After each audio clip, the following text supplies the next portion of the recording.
All right, do I really need to be in there? You're gonna be. Okay, thank you all for coming. This is the Kansas City Web Professionals group. We'd like to thank Centric Training for hosting us. They've been hosting us for quite a few years now. And the pizza, which is Rosati's Pizza, is brought to us by Mike Boatwright and Robert Half Technology Group. And Mike had to go because he had to go to a funeral, so he, if you weren't here when he was here a few minutes ago, he told us a little bit about what's going on in the marketplace and what Robert Half has specifically in the web development area. Openings, Dreamweaver, subject matter expert, PHP, LAMP, stack development, Flash developer, animation, action scripts, and PHP/ASP.NET development.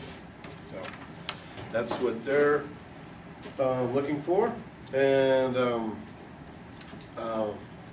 we got a main presentation here is on iPath usability and design.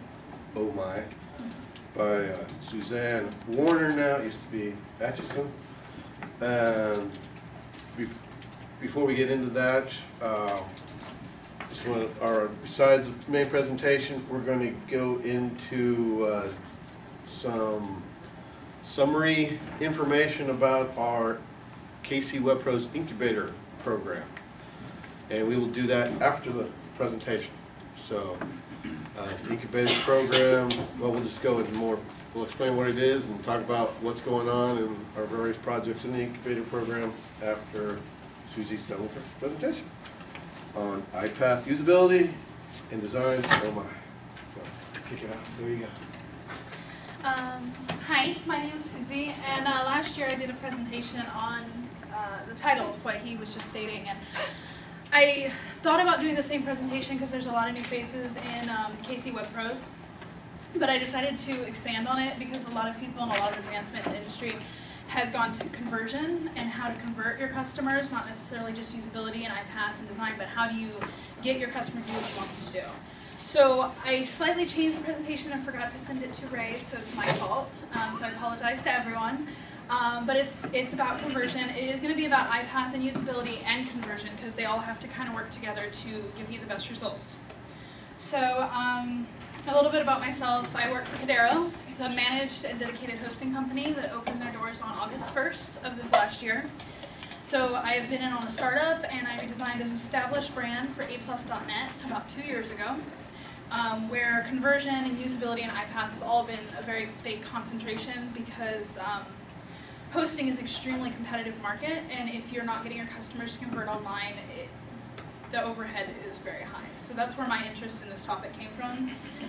And as we go on, there's a lot to learn about it. So I'm still giving the basics for all of them, but if you guys want any thing going forward, just let me know. So I gave the definition for iPath in the current market, which is the path of a person's eyes takes across the page, obviously, and how they consume the information you're giving to them.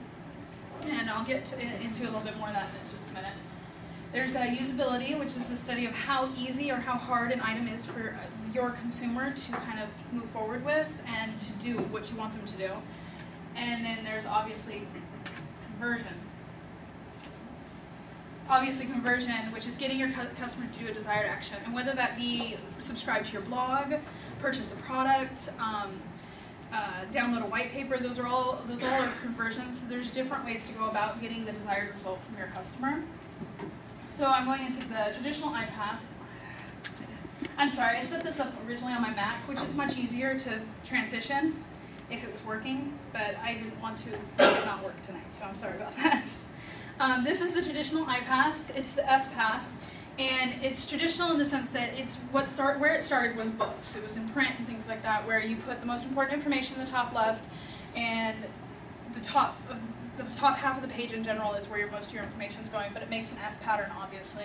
It's the most generally accepted in the market, on the web, in print, and everything else, but they're starting to see that design can affect how people view things. So sometimes this F pattern gets a little messed up.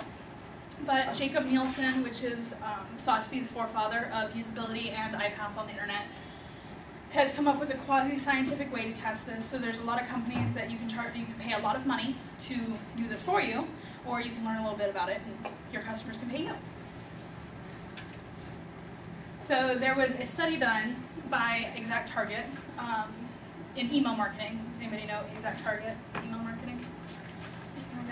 They are a premier company for email marketing. So what they did is they did some studies, so Can Design Effect, iPath. This is the first one they sent out, and consumers responded. Basically, they did testing on how the person's eye hit the page and different things like that, and they found that, this is a basic heat map, that people landed on the face. And they did several studies on this, and it was not just the baby, but anything that was humanoid or had eyes, people looked directly at that. So, taking that into consideration, they did this email out next. And this changed the person's eye path from the face here to actually what they wanted them to read. How did they record where they actually looked at? There is software that can be, like if we were doing a study group with people here, there's software that can be used to track your eye. I have some links for you to see exactly that in action. I don't know how the software works. I know that it's a lot of electronics and little probes on your head and such like that, but it's how your eye moves across the page. And it's, because when I first started getting into it, I'm like, really? You really know when person's eye hit that? It's interesting, the way, because they can tell you exactly when the person's eye hits each thing as well. So that's important as well, because maybe you wanted the person to read the information and you want them to see the call to action, their order now button last. So you want to make sure they see that last on the page. Well, that's where iPath and usability comes in hand. And the software's a little bit over my head. It's pretty difficult stuff to understand. So, on the after side, you have the baby looking at the type on the upper right. Yes. Graphical direction, can that influence the iPath as well? Yeah. Like graphical design, not just, that's obviously a picture of a baby. Yeah. I have some more examples in the next slide that'll explain that. That's not a humanoid, which I chose to do this one first because it's a little bit more understandable with iPath. But he directs you to it because you're going to look at whatever the humanoid's looking at, which is odd, but that's what we do. So I came up with these 3 sites. They're actually touted to having some of the best usability and iPath on the web. I don't really see it on all of them, but they make sense. So you have Red Ribbons, which used solid colors to draw your eye down. So you're starting here, and then you come down here, and then you hit here, and then you come here. So instead of doing that standard F pattern, which it's called a modified F pattern on that pattern, because the customers don't read. I don't know if you guys know that, but customers don't read. They scan. They do not read. So they may hit this and be like, oh, whatever, and then come down here and like, oh, well, that's interesting. Or based on your iPath, they're going to either come across the page, which is what they're doing with this arrow. It wasn't the best choice. That's why I say I'm not 100% sure on all of them. But your eye is coming over here, but it also is going to come down here because this is the next heaviest thing on the page in terms of graphic items. Does that make sense? So you can use graphic items to direct your eye as well. In this case, the photos can also take their